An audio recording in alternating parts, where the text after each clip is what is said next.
breast surgery, female breast undergoes a tremendous amount of change following weight loss. With that weight loss, we see deflation of the breast, loss of projection and shape. The goal of the operation is to reshape the breast and tighten the skin envelope around that breast. In some cases, there's just not that much breast tissue remaining, so we may have to augment that breast with a breast implant. As a general rule, the incision begins around the nipple areola and extends down towards the breast crease, and then extends towards the outside along that breast crease to a variable length depending on the patient. If we choose a breast implant, there are a lot of different options that we have. First, implants are generally divided into saline and silicone implants. In my practice, about 90% of women prefer to use a silicone implant for a couple of reasons. I think my patients feel like silicone implants are a little softer, a little bit more natural feeling than a saline implant. Additionally, it's less palpable through the skin. We can use a round or shaped implant. In general, I use a round implant. The only time I would consider using a shaped implant is if a patient really didn't have any breast tissue and we wanted to define that new breast with the shape of the implant. We almost always put the implant underneath the muscle, and there's a couple of reasons that we do this. Number one, it looks more natural when it's underneath the muscle. Number two, about 2/3 of that muscle is going to cover that implant so that it's not visible through the skin. And number three, and probably most importantly, it's easier for mammography to evaluate the breast when that implant is underneath the muscle. Now, anytime we use a breast implant, there are some risks associated specifically with that.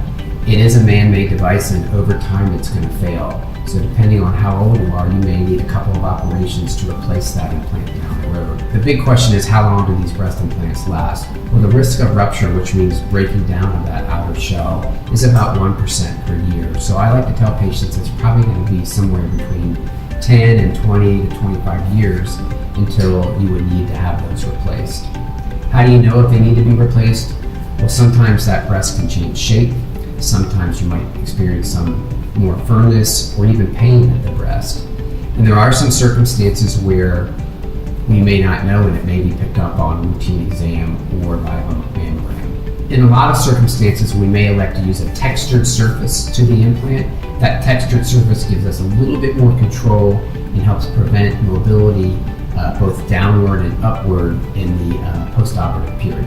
There are 3 implant companies, all 3 are excellent. They all offer specific warranties on rupture as well as capsular contracture. These we can go over with you when you come for your consultation.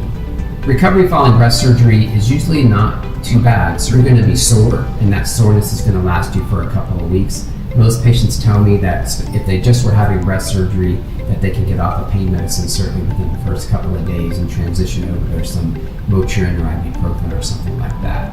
As far as activities, we've already discussed when we go back to doing normal activities, which usually begins around that 3-week period of time. It is important to remember that when you lose a significant amount of weight, your tissues aren't as supportive as they were beforehand, and that also applies to breast surgery.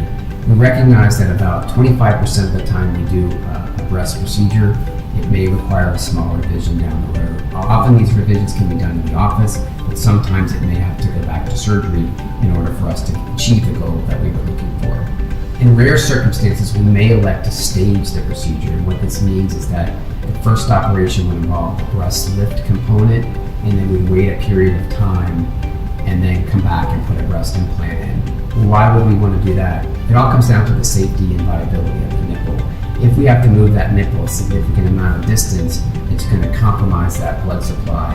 And then if we add the pressure from a breast implant to it, it's going to put a patient in an unacceptable risk of developing some healing problems. So that would be the circumstance where we might elect to do this in a staged fashion. After surgery, I'm going to want you to stay in a supportive bra day and night for 2 months. The reason we pick 2 months is that's the amount of time it takes for that breast to regain its strength.